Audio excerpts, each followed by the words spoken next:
Felix is back working on weekends, and I'm Monday through Friday.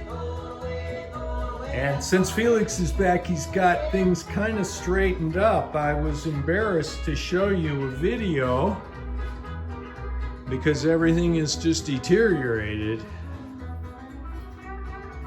So all I've been doing is packing.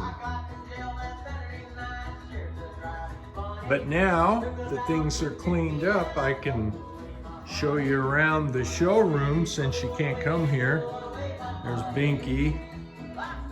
Everything's looking pretty good. We need to get the inventory up. These might not show up very well because they're backlit. But you can see, nice snowy day outside.